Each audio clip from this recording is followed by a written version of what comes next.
have a rendezvous with death. We'll preserve the last best hope of man on Earth, or we'll sentence them to take the last step into 1,000 years of darkness. No fear. No political correctness. No wokeism.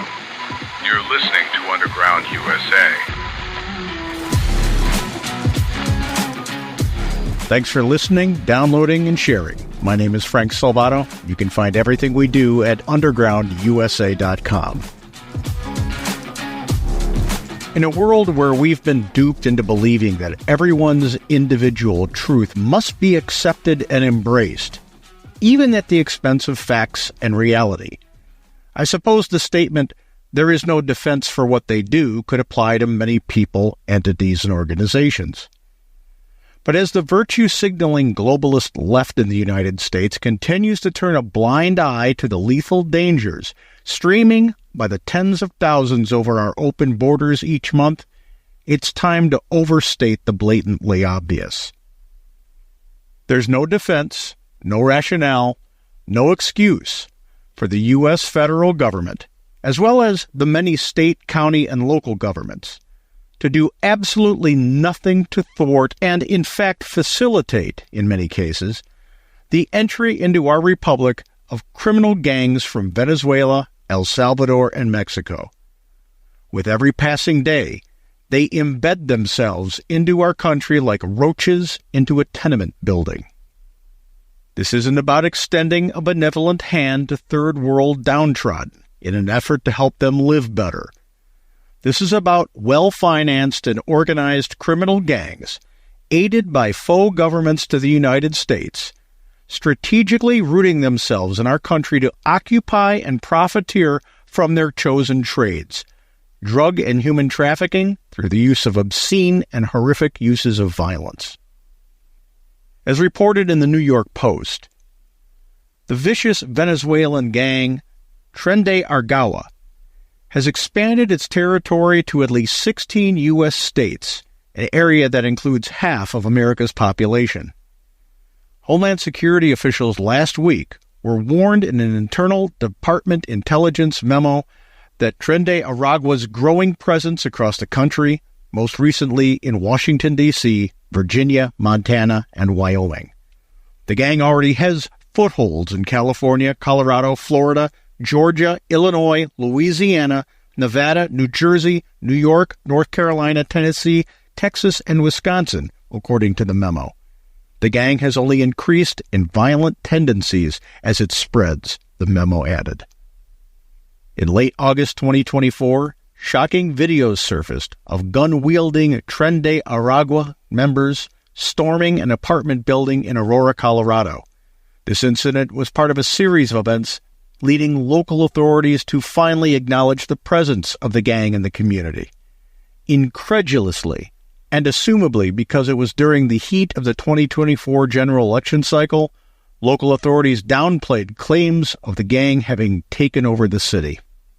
In June 2024, a 19-year-old member of Tren de Aragua was charged with shooting 2 New York City police officers in Queens. This incident was cited as part of a broader pattern of criminal activities by the gang, with the suspect showing no remorse about the shootings, stating it was common practice to open fire on police in Venezuela. Tren de Aragua is heavily engaged in human trafficking, particularly women and girls for the sex trade and debt bondage, kidnappings for ransom, extortion of protection fees, drug trafficking, including cocaine, MDMA, and pink cocaine, a mix involving ketamine, arms trafficking, theft and robbery, including retail theft, street robberies, and home invasions, money laundering, prostitution, particularly in migrant shelters or areas with high migrant populations, and violent crimes, including murder, assault, and intimidation to maintain control or expand their influence, including high-profile incidents like the shootings of law enforcement and civilians. And like Tren Aragua, the El Salvadoran gang, MS-13, is entrenched in the United States with a significant presence in California, particularly in Los Angeles, San Francisco, and the Central Valley, New York, notably active on Long Island and New York City, Virginia, Maryland, Texas, in Houston and Dallas, Massachusetts, Nevada, Washington, D.C., North Carolina, Georgia, Ohio, and Florida, particularly in Miami. Their presence has also been felt in Illinois, Michigan, Pennsylvania, and Tennessee. In September of 2016, two teenage girls, Niska Mickens, 15, and Kayla Cuevas, 16, both civilians, were viciously attacked and killed in Brentwood, New York. They were beaten, hacked, and stabbed to death by members of MS-13. One of the victims was stabbed over 50 times, and both were mutilated in an act meant to terrorize the community and establish MS-13's dominance. The attack was in retaliation for perceived slights against the gang. These are just two of the more than 33,000 organized criminal gangs, including street gangs, motorcycle gangs, and prison gangs, currently operating in the United States. Of those 33,000, thousands of the most vicious groups, with splinter groups numbering an additional thousands, come from Mexico, Central America, and South America. Currently, the top 5 most violent street gangs in the United States, based on notoriety, reported violence, and law enforcement focus, are MS-13, Barrio Azteca, 18th Street Gang, the Mexican Mafia, La M, and the Bloods and Crips. Left unaddressed, this list will soon include Tren de Aragua. It's prudent to note that some commonalities exist between the most notorious gangs operating in the United States. They all engage in drug trafficking, human trafficking, prostitution, and extortion. Of particular note are the crimes of drug trafficking and human trafficking. The most lethal drugs that organized criminal gangs trade in within the United States include fentanyl, methamphetamine, heroin, cocaine, and synthetic opioids. Fentanyl has a potency of 50 to 100 times that of morphine. Even small doses can be lethal. A significant amount of fentanyl, both in its pure form and mixed with other drugs, comes across the southern U.S. border. Mexican drug cartels, particularly the Sinaloa and Jalisco New Generation cartels, have been major players in producing and smuggling fentanyl. Recent seizures indicate that millions of lethal doses are intercepted each year, with estimates suggesting that in 2024, Mexican authorities seized quantities sufficient for hundreds of millions of lethal doses. There have been approximately 275,473 fentanyl-related deaths from 2020 to 2023. Methamphetamine, or meth, while not as immediately lethal as fentanyl, can lead to severe health issues including heart failure, stroke, and addiction-related deaths. Much of the methamphetamine in the U.S. comes from Mexico, where cartels have industrialized meth production. In 2024, significant quantities were reported to have been seized at or near the southern U.S. border, with law enforcement in various states like California and Tennessee linking large shipments directly to Mexican cartels. Then we have the big H, heroin.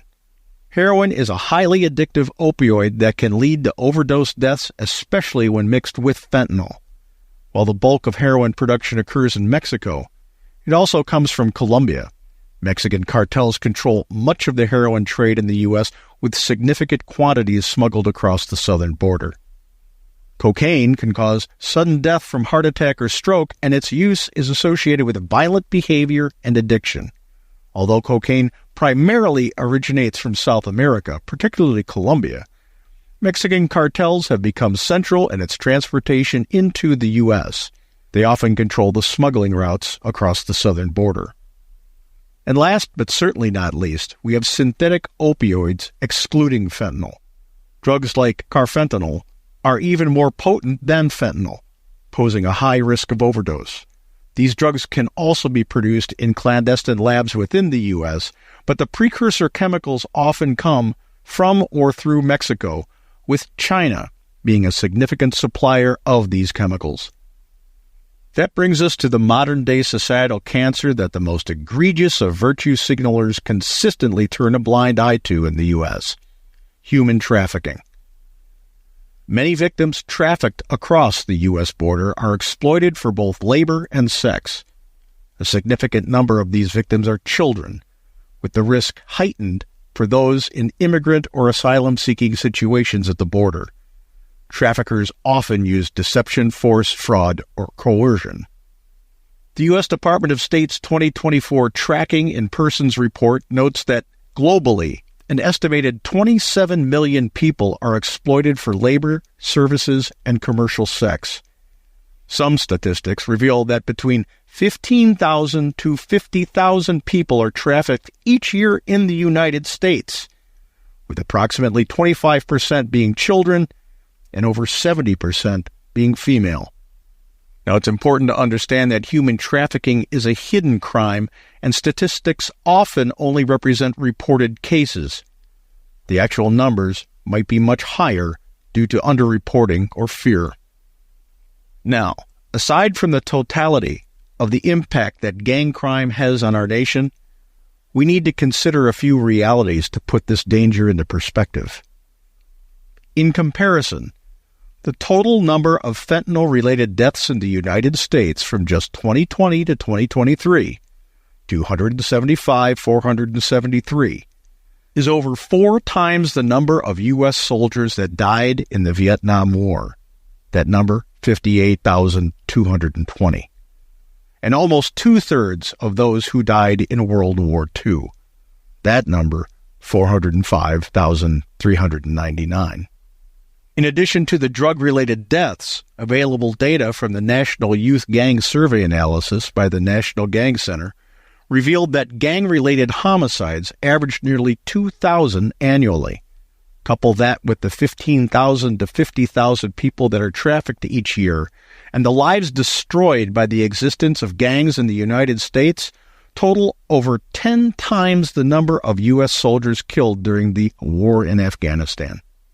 Yet we still have elected officials at every level indignantly virtue signaling their ignorance by failing to identify this scourge as a full-on attack by foreign paramilitary entities on the American people on American soil. In 2020, U.S. Senator Elizabeth Warren, a Democrat from Massachusetts, said, "We need to stop treating migrants and asylum seekers like criminals."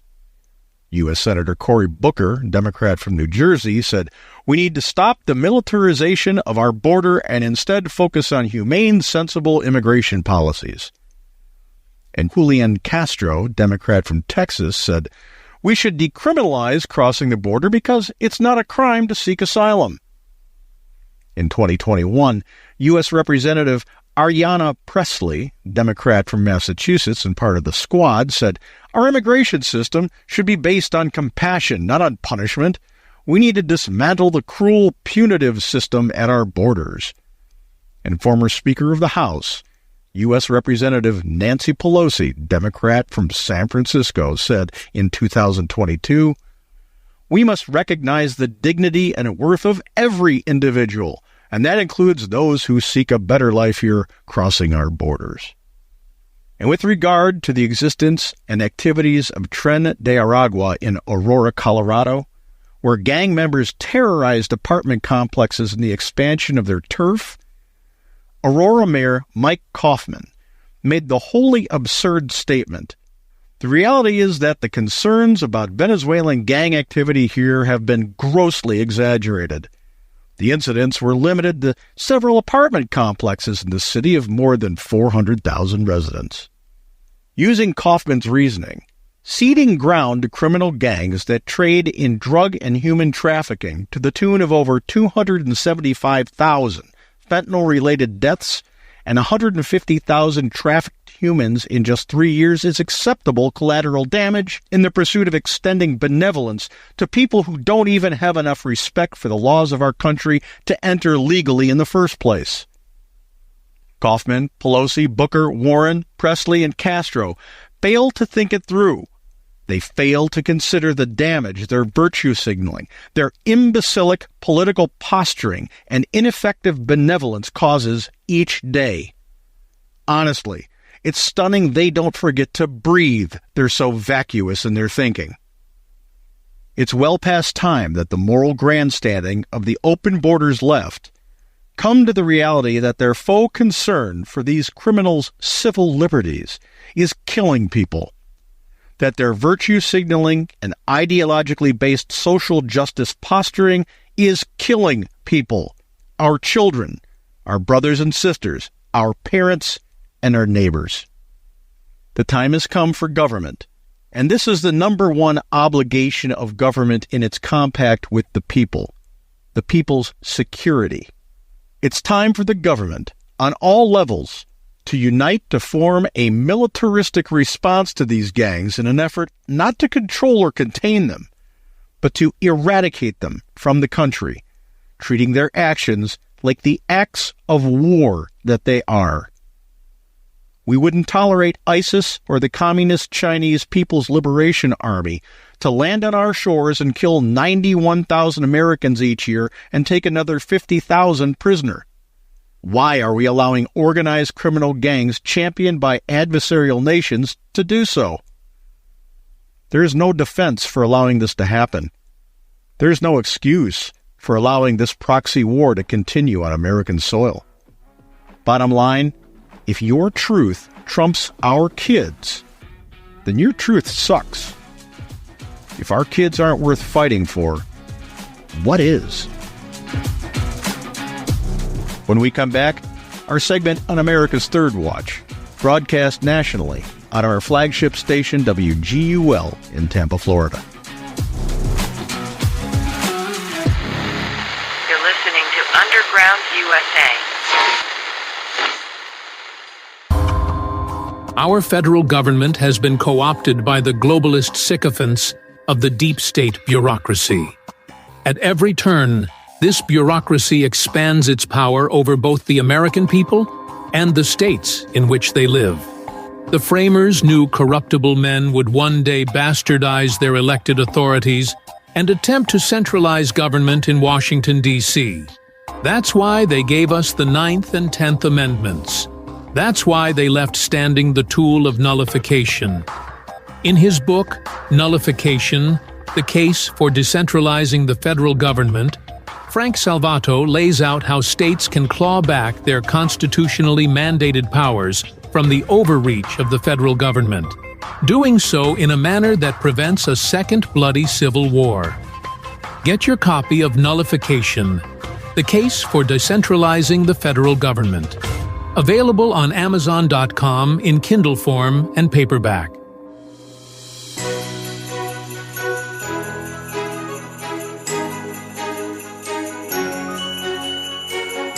News, insight, passion.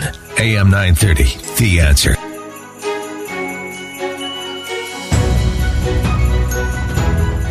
Well, quite a weekend, to say the least. We have this big change in Syria. We've got a lot of Syrians who are now trying, literally thousands upon thousands of Syrians trying to get back into the country. But J.D. Vance giving us this warning. What do you make of this whole situation, Frank? It's not our fight. Indeed. I'm standing with Donald Trump on this one. They were a Russian satellite nation. Russia was backing them up. They fell. He went to Russia. ISIS has literally taken over. So what do we have to gain by having anything to do with what's going over there? Nothing. Absolutely nothing. Not unless we want to continue this idea of proxy war this and proxy war that. If ISIS if their splinter groups have taken over and toppled the government of Syria, then the people in that region and the country of Syria have to deal with that. If ISIS launches something against the United States from Syria, that makes it a completely different story. Mm-hmm. But this idea that we have to be involved in everything in the middle, are we supposed to believe that because Assad was toppled and he ran off to Russia, that all of a sudden that's some kind of a win for the U.S. and the West? That doesn't make any sense. There was no chance that they were going to flip to be friendly with the West or flip to be friendly with the United States. If anything, once Putin figures out how to disengage himself from Ukraine, once Trump takes office, maybe he'll start doing something over in Syria again. But that's his problem, the Syrians' problem, and that region's problem. No, I completely agree. That's exactly right. We don't need our fighting men and women anywhere near that or involved in that, insofar as that, we can keep them away. And we have done some strikes against ISIS. Also, Israel has done some strikes against, what appear to be weapon stockpiles, trying to make sure that it doesn't get used at some point against them. Well, and that's my point about the people in the region. If Israel believes that for the safety of their nation, they have to strike a weapon stockpile within the Syrian border, then they have to make that calculated decision about whether they want to do that or not to escalate tensions with Syria. But Syria doesn't benefit us to get involved over there in any way, shape, or form. And it's not like we can topple that domino to change the outcome of what's going to happen over there. They've gone from despotic dictator to despotic group.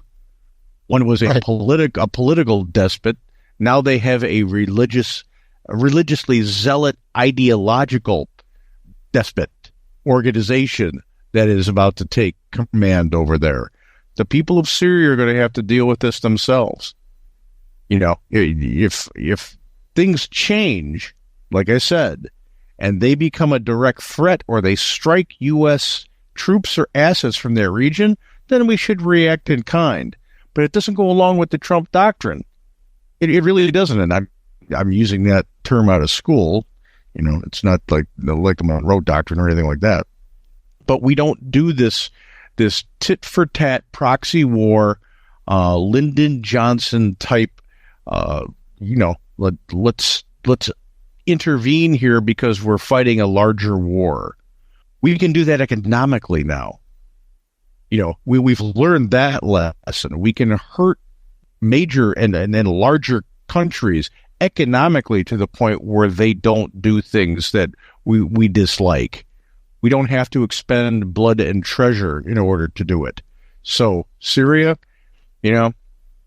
I wish the people over there who want to be freedom. I don't see that coming anytime soon. Not with an offshoot of ISIS taking control over there. Exactly. I mean, and we look into Afghanistan, where the Taliban eventually, gained complete control. We know what that means for human rights. We know what it means for women's treatment and women's rights. It's talk about turning the clock back. We might see much of the same thing happening here. The best thing that we can do for the people of Syria, and even the people of Iran for that matter, and the people of the Middle East who want to be free, is to become energy independent and to become, again, an exporter of energy around the world. That brings their only asset down to in profitability. Their only asset is oil and terror. Tell me what else comes out of the Middle East. Besides poppies from Afghanistan, which fuels the heroin trade. What comes out of the Middle East? Yeah, you're exactly right about that. And saffron, maybe. Yeah, right. Well, Frank, we're all watching this Daniel Penny trial. We saw what happened with the deadlock on the charge of manslaughter. And now the jury supposedly is looking at this charge of criminally negligent homicide. But there's a twist here, isn't there, Frank? Because the judge had said they could never consider that unless they found the defendant not guilty on the first. And here they are considering it. Once again, we're talking about a court in New York. Yeah. I'm not sure how fidelity to procedure and the law exists in New York. You give the jury instructions, then let the jury have the instructions, and that's that. The jury, in my opinion, and I think we covered this the last time we spoke, that this shouldn't have even been brought to trial, so the jury should have come back with a not guilty across the board. I mean, any rational human being would have said, this guy was threatening people. Somebody actually was brave enough to stand up and do something to subdue him, and this was a consequence. It wasn't intentful. He didn't intend to, I'm going to get on the subway and kill somebody. That wasn't it. He was actually a good Samaritan trying to protect other people. And when you look at this guy, he had a rap sheet and he had drug problems all the way down the line. So, okay, you can't, unless he's not guilty, you can't consider the second charge. No, that telegraphs a not guilty plea, right? Or at least it should. Well, sure. And so what they're looking at, this is somehow coercing the jury to come up with a guilty or some such thing like that. But again, I'm hoping that they either just come back with a straight not guilty. But if they do find him guilty, then at the very least, from what I understand, now you've got some reversible error because the judge evidently violated the actual instructions to begin with. And so that could on appeal be something that could happen. It would be nice, but that means he's on appeal. Yeah, exactly. No, I agree. Yeah. And he shouldn't be on appeal. And this all comes down to, in a rational world, and New York is not a rational world. It's just not. The way that New Yorkers and the New York's elected officials have been acting over the last, I'm going to say, 15 years, 20 years, is just odd. It's just odd. It's very arrogant, and it's very, I'm going to get my way no matter what, whether it's right or wrong. It's really suspect. This all boils down to prosecutorial misconduct. Why did they bring this charge? What was the basis? Doesn't common sense mandate that this guy stepped in when no one else would? A police officer who would have been on that train certainly would have. So would they have charged the police officer? Yeah. Well, in this day and age, yeah, that answer is probably. That's the problem, is that we've gotten so far away from exactly what you're talking about. And unfortunately, if somebody's going to be threatened by somebody else, now people are going to simply say, no way am I getting involved, because it's too costly. And I can't imagine how many people can lose their life because of that. I absolutely do not mean to make light of this situation, but to put it into context, when you look at the last episode of Seinfeld, and they all went to jail, what did they go to jail for? They saw a crime happen and they did nothing about it.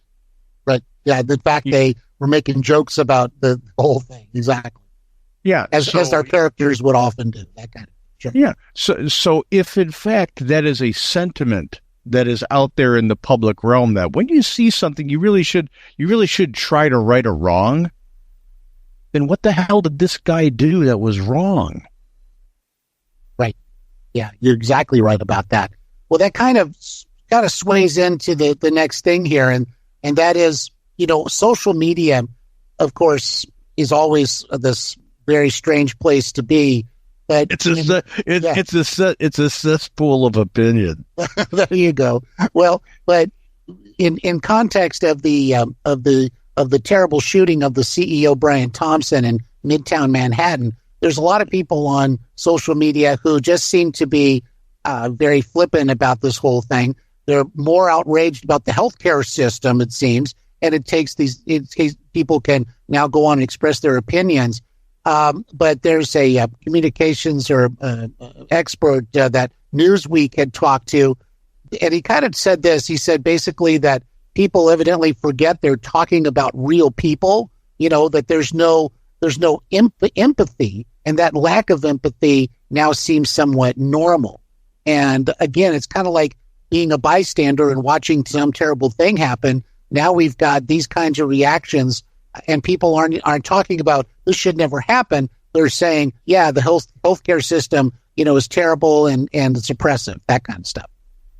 It's okay to say that the healthcare system and especially the unholy alliance between big pharma and health insurance industry sucks.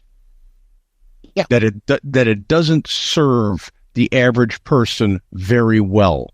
It sucks money out of their wallets, and it makes them. It limits them in what they can do when they need it, and it's always to the benefit of the health insurance company or big pharma. It's okay to feel that way, but someone was murdered here. A human being was murdered, and I have to lay a lot of the blame for that lack of empathy at what we consume, not only on social media, but on traditional media. You know, imagine, and this is getting back to the George W. Bush administration. You never heard anybody, as an elected official, call the president or another colleague in either chamber of Congress a liar. Never. Mm-hmm. Never. And not only is it commonplace now it's commonplace to call people Nazis and fascists and Hitler. And it's, we have to put him in a bullseye and he should be eliminated.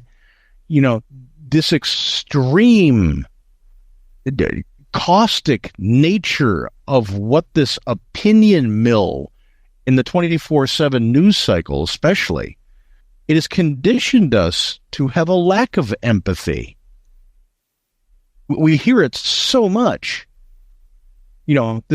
These derogatory things and the hate that is spewed at someone who doesn't agree with you. We've been conditioned to have no empathy towards somebody. Well, he was a CEO of an insurance company? Screw him. Right. I'm glad he's dead. No, we can't be that. We can't be that people. We shouldn't be that people. Right. It's okay to be ticked about something when it's not working, but we have to be a little bit more intellectual about how we go about protesting it with our words and our deeds and how we correct it. Because becoming Gotham in the Joker is not the way to go. Yeah.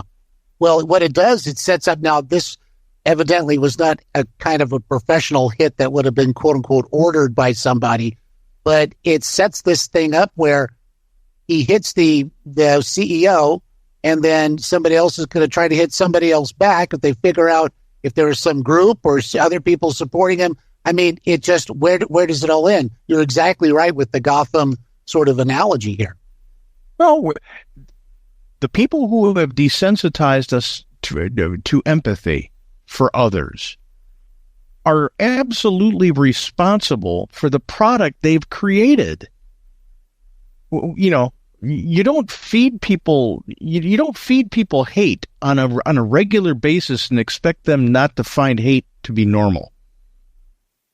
That's why I find no use, besides the fact that it's intellectually stunted all the way around. I find no use in The View. I find no use in Joy Reid. I find no use in the entirety of MSNBC. All they do is shop division and hate and disgruntledness. Yeah. It's no wonder we're desensitized to it and have no empathy. One of the things, of course, is that Donald Trump has talked about the January 6th people who are still languishing in prison. They haven't had their trials yet, obviously. He's talking about pardoning them. But Donald Trump also mentioned something about Adam Schiff, and that is that he thinks that some of these people on the committees should also go to jail. I don't know if that's going to happen, but pretty strong words there from the president-elect. Let's see if good old Joe issues those blanket pardons that go back retro before we get out there on that diving board.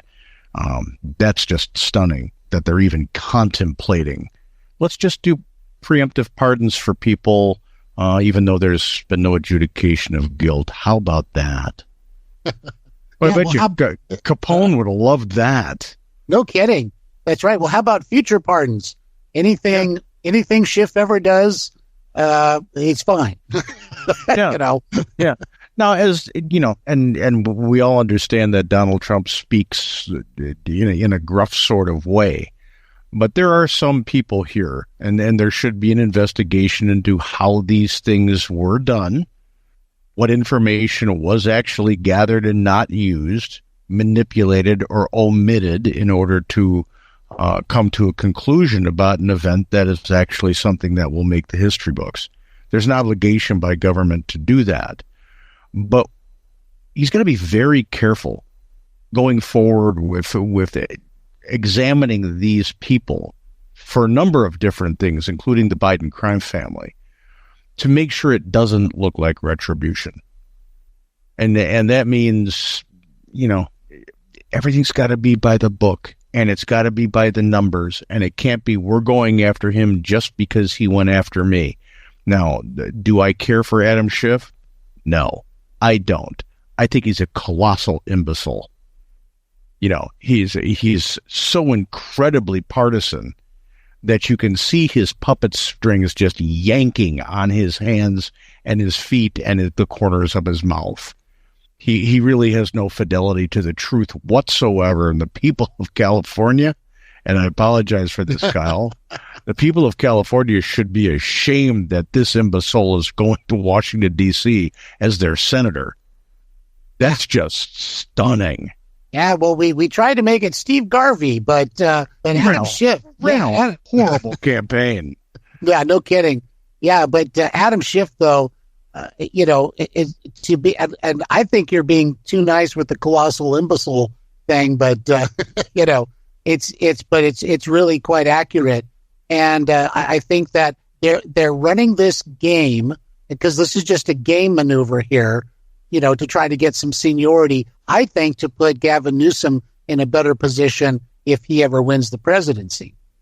A little information for Mr. Schiff, who is going there early in the 118th Congress. He'll still have no seniority in the 119th Congress as a new senator. He's still going to be a tier 1. So that's that. So if he thought he was going to get in there early and be able to cut in line, Adam's going to be a little disappointed. Well, hopefully so. But Gavin Newsom, everybody has to remember, and this is going forward, and I'm going to thump this every time I hear this man's name now going forward, because he honestly has the arrogance to believe that he's got a political future at the federal level. He was almost recalled by the people of California. He survived by the skin of his teeth. That's not the kind of person we need in federal government. It's the kind of person who should go away.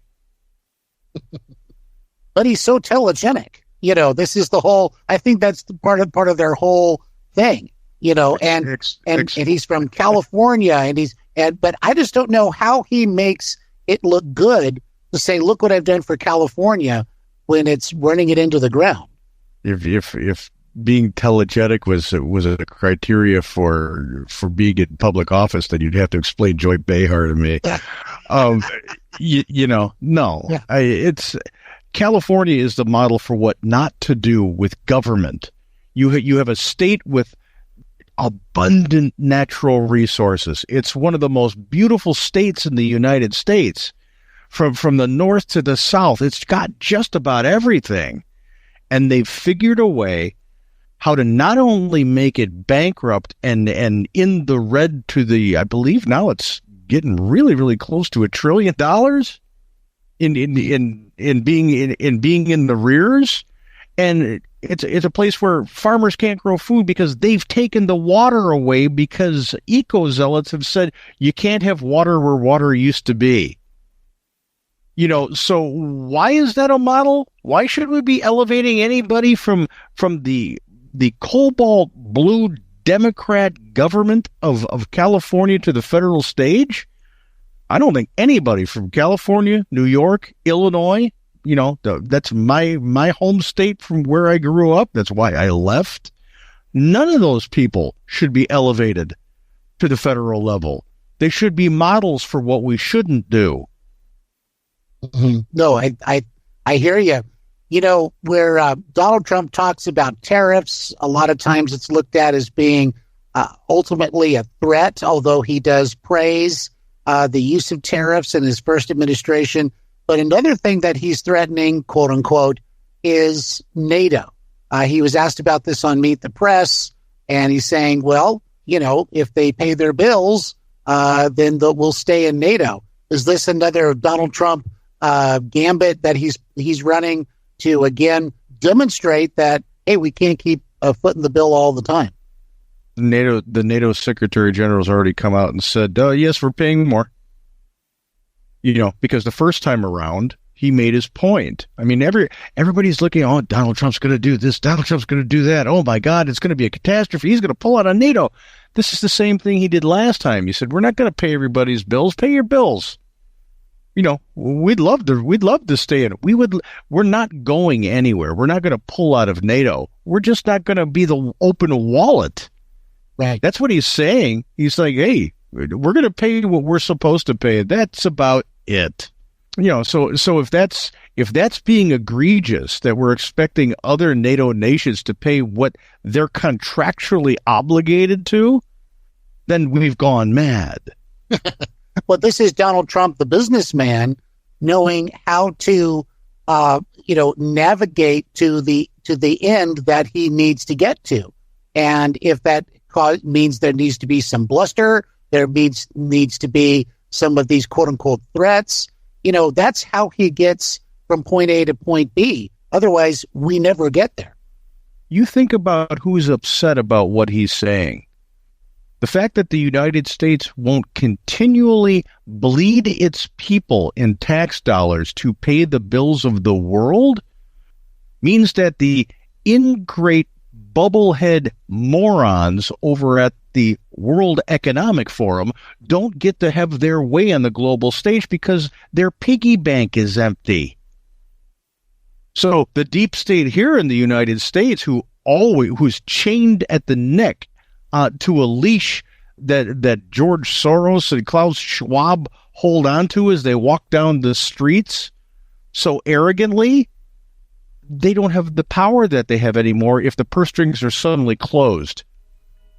Now they become inconsequential. So the deep state's going to push back against this as hard as they can, and their number one tool to push back is the sycophantic media that's going to create this chaos and panic over the words that Donald Trump uses. It didn't destroy anything the first time. In fact, it made our country stronger and more cohesive. It'll do the same thing again, so everybody just needs to calm the hell down.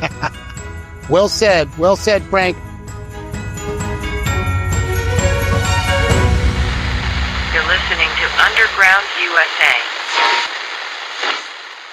Some people won't give you the real talk on drugs, but it's time we know the facts. Fentanyl is often laced into illicit drugs and used to make fake versions of prescription pills. You can't see it, taste it, or smell it. Suppliers mix fentanyl into their products because it's potent and cheap, and the dealer might not even know. Keep yourself and others safe by knowing the real deal on fentanyl. Get the facts. Go to realdealonfentanyl.com. Bank of America wants to control how you live your life.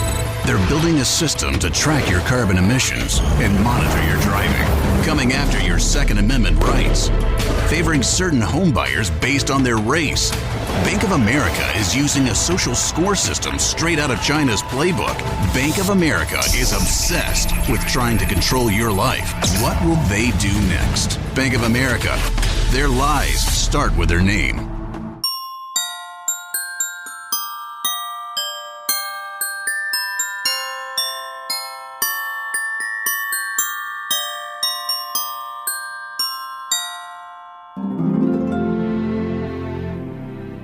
If you like the podcast, please head on over to undergroundusa.com and sign up for our Substack. It comes directly into your email box, circumventing the censors and fact-checkers of social media, two useless entities that should be rendered to the ash heap of history. And as we go forward to the Christmas season and into the new year, please remember to talk politics, current events, and even religion with your family, friends, colleagues, and acquaintances. Do it respectfully, use facts, and please listen as much as you talk. Because when we hear each other, we realize we have more in common than we do in difference. And when we realize that, the dividers of the globalist elite and the deep state, they lose their power to divide us. We exist in e pluribus unum, and that's a beautiful place to be in a land where we're supposed to be free and government is supposed to serve us. You're listening to Underground USA. My name is Frank Salvador. No fear, no wokeism, and no political correctness.